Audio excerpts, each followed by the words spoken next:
12. Meanwhile, when a crowd of many thousands had gathered, so that they were trampling on one another, Jesus began to speak first to his disciples, saying, "Be on your guard against the year of the Pharisees, which is hypocrisy. There is nothing concealed that will not be disclosed, or hidden that will not be made known.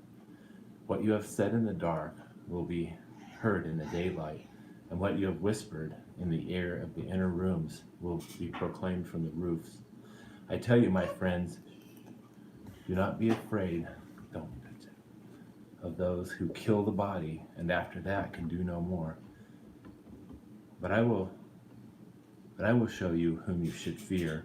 Fear him who, after killing the body, has power to throw you into hell. Yes, I tell you, fear him. Are not 5 sparrows sold for 2 pennies? Yet not one of them is forgotten by God. Indeed, the very hairs of your head are all numbered. Don't be afraid, you are worth more than many sparrows." It's going to be scary. No, keep listening. Be quiet. "I tell you, whoever acknowledges me before men, the Son of Man will also acknowledge him before the angels of God. But he who disowns me before men will be disowned before the angels of God. And therefore, and everyone who speaks a word against the Son of Man will be forgiven. But anyone who blasphemes against the Holy Spirit will not be forgiven. When you are brought before synagogues, rulers, and authorities, do not worry about how you will defend yourselves or what you will say, for the Holy Spirit will teach you at that time what you should say." Someone in the crowd said to him, "Teacher, tell my brother to divide the inheritance with me." Jesus replied, "Man, who appointed me a judge or an arbiter between you?" And then he said to them, "Watch out, be on your guard against all kinds of greed. A man's life does not consist in the abundance of his possessions." And he told them this parable. The ground of a certain rich man produced a good crop. He thought to himself, "What shall I do? I have no place to store my crops."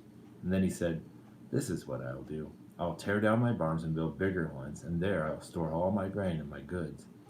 And I will say to myself, you have plenty of good things laid up for many years. Take life easy. Eat, drink, and be merry." But God said to him, "You fool, this very night your life will be demanded from you. Then who will get what you have prepared for yourself? This is how it will be with anyone who stores up things for himself but is not rich toward God."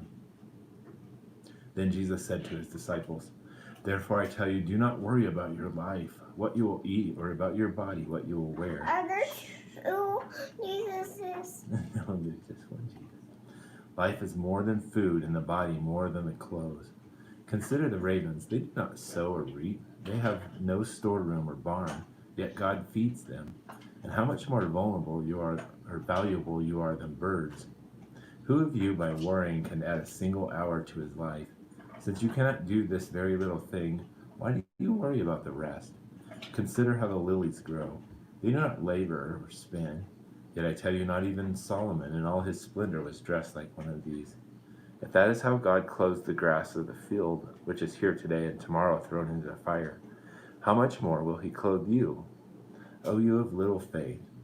And do not set your heart on what you will eat or drink. Do not worry about it. For the pagan world runs after all such things, and your Father knows that you need them. But seek his kingdom, and these things will be given to you as well. Do not be afraid, little flock, for your Father has been pleased to give you the kingdom. Sell your possessions and give to the poor. Provide purses for yourselves that will not wear out, a treasure in heaven that will not be exhausted, where no thief comes near and no moth destroys. For where your treasure is, there your heart will be also. Be dressed, ready for service, and keep your lamps burning, like men waiting for their master to return from a wedding banquet, so that when he comes and knocks, they can immediately open the door for him. It will be good for those servants whose master finds them watching when he comes.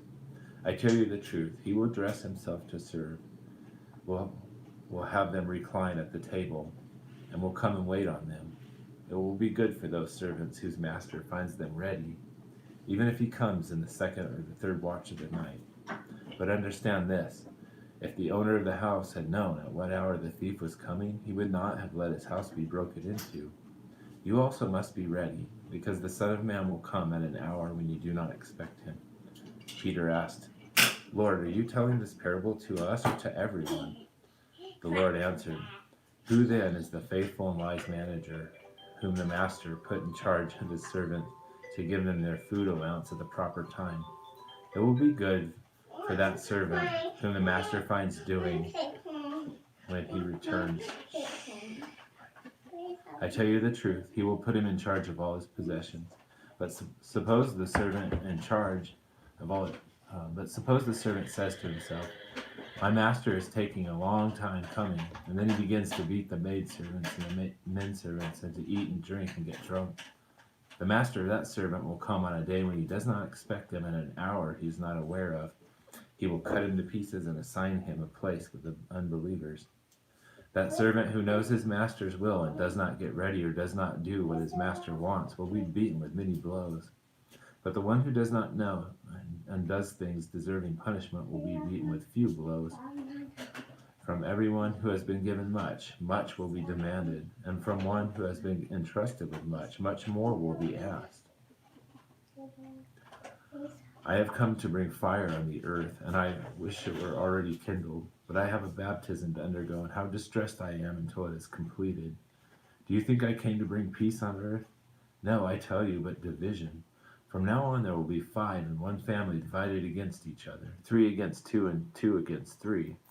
They will be divided, father against son and son against father, mother against daughter and daughter against mother, mother-in-law against daughter-in-law, and daughter-in-law against mother-in-law. He said to the crowd, When you see a cloud rising in the west, immediately you say, It's going to rain, and it does. And when the south wind blows, you say, It's going to be hot, and it is. Hypocrites, you know how to interpret the appearance of the earth and the sky. How is it that you don't know how to interpret this present time? Why don't you judge for yourselves what is right? As you are going with your adversary to the magistrate, try hard to be reconciled to him on the way, or he may drag you off to the judge, and the judge turn you over to the officer, and the officer throw you into prison. I tell you, you will not get out until you have paid the last penny.